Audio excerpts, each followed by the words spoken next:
में लगातार पुलों का गिरने का सिलसिला लगातार जारी है।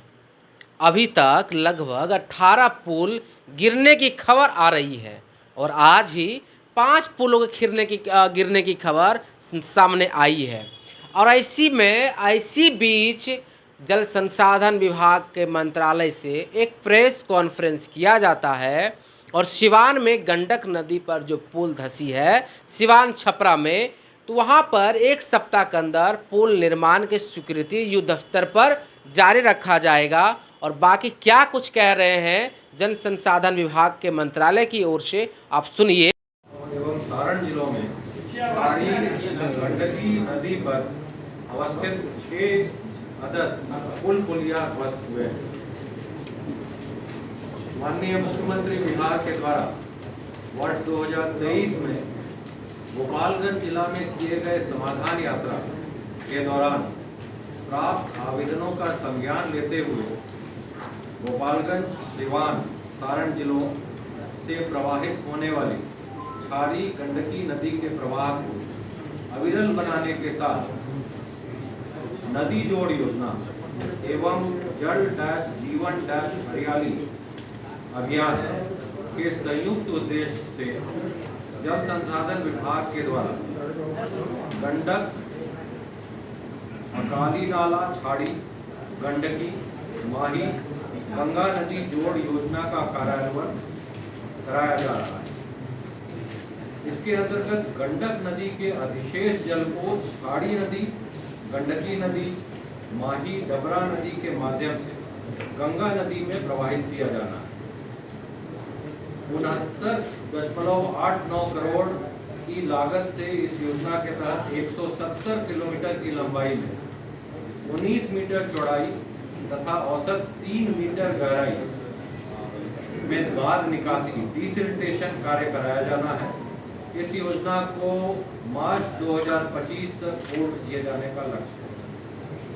छाड़ी नदी के प्रवाह को अविरल होने से इस क्षेत्र में बाढ़ आपदा न्यूनीकरण में मदद मिलेगी एवं इस क्षेत्र के जलीय परिस्थितिकी के साथ साथ भूजल स्तर में भी सुधार होगा। ऐसा प्रतीत होता है कि कार्य के कार्यान्वयन के दौरान संबंधित अभियंताओं के द्वारा इस नदी पर अवस्थित पुल पुलिया को सुरक्षित रखे जाने हेतु एहतियातन कदम नहीं उठाया गया तथा समुचित तकनीकी पर्यवेक्षण नहीं किया गया। साथ ही कार्यकारी संवेदक के स्तर से भी लापरवाही बरती गई। यह भी प्रतीत होता है कि संरचनाओं के पियर एवं एबटमेंट के समीप तकनीकी रूप से संतुष्ट होने के उपरांत भी खुदाई किया जाना चाहिए था, जो नहीं किया गया, जिसके लिए कार्यान्वयन से संबंधित अभियंता प्रथम दृष्टया दोषी प्रतीत होते हैं। इन पुल पुलियों के क्षतिग्रस्त होने के मामले को गंभीरता से लिया गया है तथा इसकी जांच का आदेश उड़नदस्ता संगठन को दिया गया है। उड़नदस्ता दल स्थल पर पहुंच गई है और उनके द्वारा जांच की जा रही है। कार्यान्वयन से संबंधित दोषी अभियंताओं को चिन्हित कर एवं संवेदक के विरुद्ध कड़ी कार्रवाई की जाएगी। छाड़ी नदी पर आवागमन सुनिश्चित करने हेतु नए पुलों के निर्माण कार्य की स्वीकृति युद्ध स्तर पर 1 सप्ताह के अंदर प्रदान किया जाएगा। इन पुलों के निर्माण पर होने वाले व्यय की वसूली संवेदक से ही की जाएगी और उसी के माध्यम से ये पुलों का निर्माण किया जाएगा।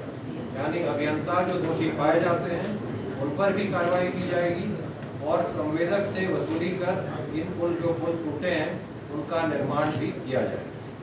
ये सारे पुल करीब 30 वर्ष या अधिक पुराने थे, ईंट के थे और नई उड़ाही के क्रम में ऐसा प्रतीत होता है क्योंकि समीप के पियर एबटमेंट के समीप भी उड़ाही की गई, तो पियर एवं एबटमेंट का फाउंडेशन भी वीक हुआ, पुल से भी फाउंडेशन कुछ वीक हुए जिसके कारण ये गिरे। लेकिन हमारे अभियंताओं को पुनः फिर भी ख्याल रखना चाहिए था और पुराने पुल पर भी एहतियात बरतनी चाहिए थी। हमारे हिसाब से वो पूरी तरह से नहीं बरती गई और उसके लिए कार्रवाई हम कर रहे हैं। अभी जांच चल रहा है, कार्रवाई उसका प्रतिवेदन आएगा और अविलंब कार्रवाई की जाएगी। क्या कुछ कह रहे थे जन संसाधन विभाग के मंत्रालय की ओर से प्रेस कॉन्फ्रेंस में उनकी पदाधिकारी की बात आपने सुना।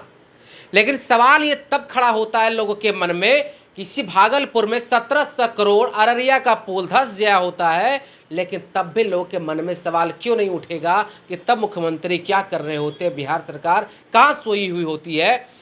क्या इस बात का इंतजार वो कर रही होती है कि उस पुल पर अगर कोई बच्चे कोई लोग अगर चल रहे हो, क्या वो गाड़ियां धंस जाए, वो लोग दब के मर जाए, क्या इस दिन का इंतजार कर रहे होते हैं।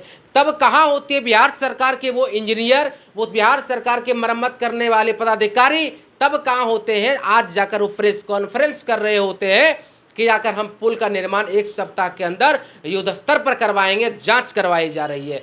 लेकिन जब कोई पुल बनाया जाता है तो उसके एक मरम्मत का समय सीमा होता है। इस बीच बिहार के मुख्यमंत्री क्या कर रहे होते, लोगों के मन में यह प्रश्न चिन्ह क्यों नहीं होगा, और आपके मन में किस प्रकार का प्रश्न चिन्ह चल रहा है, कमेंट के माध्यम से जरूर ये सवाल उठाइए। बाकी आपके चैनल पर आप नए, चैनल को सब्सक्राइब करिए, लाइक करिए। आपका बहुत बहुत शुक्रिया, बहुत बहुत धन्यवाद।